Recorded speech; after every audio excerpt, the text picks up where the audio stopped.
अच्छा स्टूडेंट्स, अब हमारे पास आता है मिक्सिंग का, ठीक है, फंक्शन ऑफ पेरिस्टाल्सिस मिक्सिंग। इसमें क्या होता है, जो स्टमक और स्मॉल इंटेस्टाइन होते हैं वो पेरिस्टाल्सिस को मिक्स करते हैं फूड में विद डाइजेस्टिव जूसेस को एक्सपोज करते हैं ताकि अब्जॉर्बिव सरफेसेस पे, ठीक है। आगे वेस्ट रिमूवर है, जो लार्ज इंटेस्टाइन में होते हैं पेरिस्टाल्सिस ड्राइव होती है, वेस्ट प्रोडक्ट होता है टुवर्ड द रेक्टम की तरफ एलिमिनेट होता है अदर सिस्टम के थ्रू, जैसे यूरिनरी ट्रैक के थ्रू हो जाता है और बाइल डक्ट के थ्रू हो जाता है, ठीक है, जिसमें यूरिन किडनी के थ्रू ब्लैडर में जाता है और बाइल जो है वो गॉल ब्लैडर के थ्रू ड्यूडेनम में जाता है, ठीक है।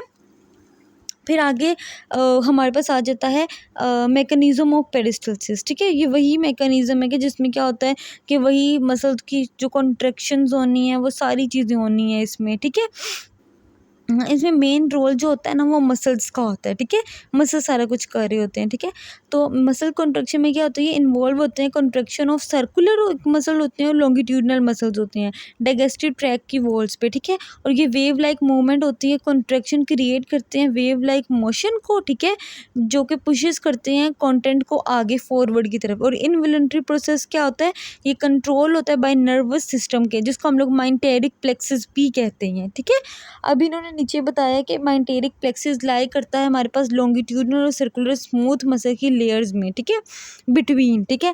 अब ये स्टिमुलेट करता है हमारे पास मसल की कॉन्ट्रैक्शन को और ये हमारे पास कंट्रोल करता है mobility along the gastrointestinal tract के थ्रू, ठीक है।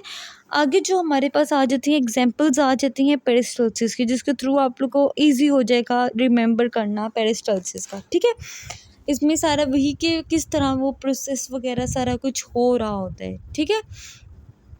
अब जी पहले है स्वेलविंग। स्वेलविंग में क्या कि मसल इन दी एसोफेगस जो होता है वो कॉन्ट्रैक्ट करते हैं पेरिस्टाल्टिक वे में ताकि वो फूड को डाउनवर्ड टू द स्टमक लेके जा सके, फिर डाइजेशन होती है। पहले स्वेलविंग हुई, हमने फूड इनटेक किया, फिर डाइजेशन हुई, फिर वेस्ट रिमूवल होगी, ठीक है। डाइजेशन में क्या होगा कि स्मॉल इंटेस्टाइन में पेरिस्टाल्सिस मूव करता है, डाइजेस्टेड फूड कायम भी एक लिक्विड हार्ड की फॉर्म में एक बाउल बन जाता है और वो क्या नाम है वो अब्जॉर्प्शन करता है न्यूट्रिएंट की, ठीक है। और वेस्ट प्रोडक्ट में आपको पता है कि वेस्ट हो जाता है टूवर्ड द रेक्टम के थ्रू ताकि वो एलिमिनेट हो जाता है हमारी स्टूल की वजह से, ठीक है। आगे डायग्राम भी दी हुई हैं, उनको भी साथ साथ बुक में देखते रहिएगा, ठीक है। अब पहले वेव ऑफ रिलैक्सेशन क्या है कि स्मूथ मसल रिलैक्स करते हैं बोलस पे और डाइजेस्टिव ट्रैक्ट एक्सपेंड होती हैं, ठीक है। और दूसरा है कि वेव ऑफ कंट्रैक्शन। अब वेव ऑफ कंट्रैक्शन में क्या होता है कि स्मूथ मसल कॉन्ट्रैक्ट करती हैं बिहाइंड द बोलस और ये प्रोपेल करती है इसको फॉरवर्ड, ठीक है। अब आगे जो है वो नेक्स्ट टॉप, अच्छा अब आगे हमारे पास एसोफेगस और स्टमक का आ जाता है, ठीक है। तो एसोफेगस जो होता है वो हमारे पास लोकेट किधर होता है, मेडिएस्टिनम में बिहाइंड ट्रैकिया, और जो वर्टिब्रल कॉलम है उसके फ्रंट होता है, ठीक है। इसकी जो लेंथ होती है वो 25 सेंटीमीटर होती है। और ये अपर एसोफेजियल स्पिंक्टर जिसको हम यूएस कहते हैं, ये रिंग शेप मसल होते हैं जो कि ओपनिंग करते हैं अपर एसोफेगस की, ठीक है। और ये सेंस करते हैं जो फूड और लिक्विड कमिंग जब आ रहा होता है ना, ताकि रिलैक्स हो जाए ताकि वो एंट्री को अलो कर सके, ठीक है। फिर अदरवाइज ये रिमेन क्लोज्ड ही रहते हैं, ठीक है। तो ये तब होता है जब फूड आ रहा होता है, इस चीज़ को सेंस करते हैं। और लोअर एसोफेगस स्फिंक्टर एलियस जिसको हम कहते हैं वो लोअर एंड ऑफ एसोफेगस होता है, ये रिलैक्स करता है जो फूड या लिक्विड कम होता है और ये पास इनटू द स्टमक की तरफ जा रहा होता है, ठीक है। अब ये यूजली स्टेज करते हैं to prevent back flow of stomach acid into oesophagus, ठीक है। ये शट करते हैं ताकि वो प्रिवेंट कर सके बैक फ्लो से, ठीक है।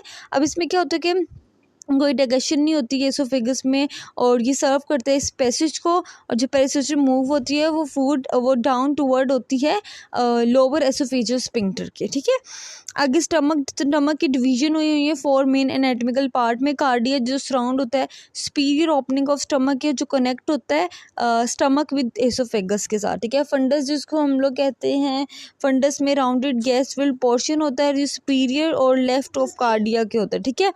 और अब बॉडी जो है वो लार्ज सेंट्रल पोर्शन होता है, ये लाई करता है इन्फीरियर टू दी फंडस के, ठीक है। और पाइलोरिस, अब इसकी जो बॉडी होती है वो लार्ज सेंट्रल पोर्शन होता है और ये लाई करती है इन्फीरियर टू दी फंडस के, ठीक है। पाइलोरिस क्या होता है, ये कनेक्ट करता है स्टमक और यूरिनम के साथ और ये डिवाइड होता है। अब ये जो है वो डिवाइड होता है पाइलोरिक एंट्रम में और पाइलोरिक कनाल में, ठीक है। और जो पाइलोरिक स्फिंक्टर में, ठीक है।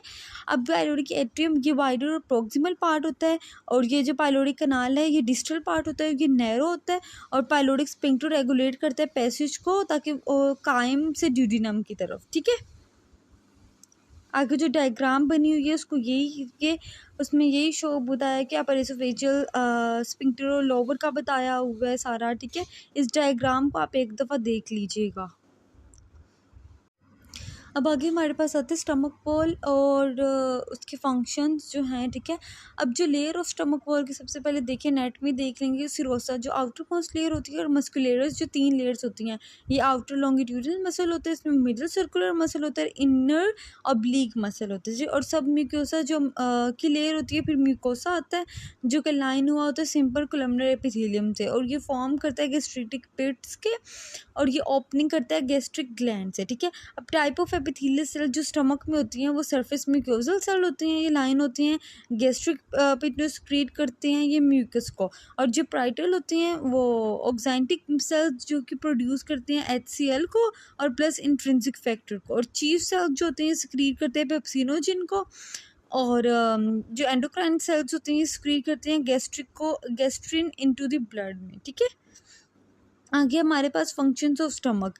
तो हमारे पास जो डाइजेशन इन स्टमक के 2 टाइप है, एक मैकेनिकल डाइजेशन होती है और एक केमिकल होती है। ये ऑलरेडी हम लोग डिस्कस कर चुके हैं कि मैकेनिकल डाइजेशन में क्या होता है कि स्टमक वॉल कॉन्ट्रैक्टेड होते हैं, मिक्सिंग वेव्स होती हैं, और ये जो होता है due two layers of smooth muscle की वजह से होता है। चर्निंग होती है, फिर गैस्ट्रिक जूस मिक्सिंग होती है ताकि फॉर्म में थिक लिक्विड जो फूड के ना वो बन जाए, जिसको हम लोग कायम कहते हैं, ठीक है।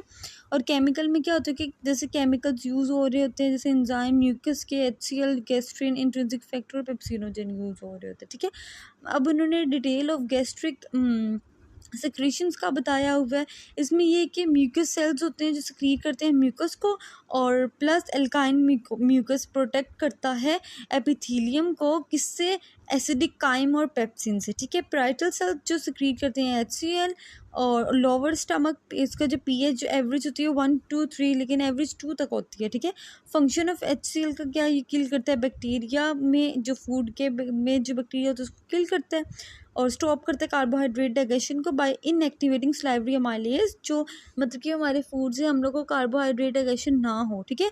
और ये डीनेचर करता है प्रोटीन को फॉर इंजाइमेटिक डाइजेशन, ये प्रोवाइड करता है acidic medium for pepsin action, और ये सक्रीट करता है इंट्रिंसिक फैक्टर को जो कि बाइंड करते हैं विटामिन B12, और ये हेल्प करते हैं हमारे पास एब्जॉर्प्शन में इलियम में, ठीक है।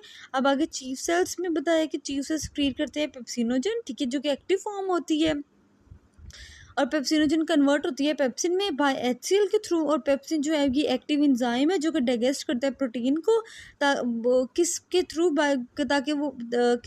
ताकि वो कोवेलेंट बॉन्ड की ब्रेकिंग के थ्रू, ठीक है, स्मॉल पेप्टाइड बन जाते हैं। और ऑप्टिमम एक्टिविटी ऑफ पेप्सिन की pH जो है वो 2 होती है, ठीक है।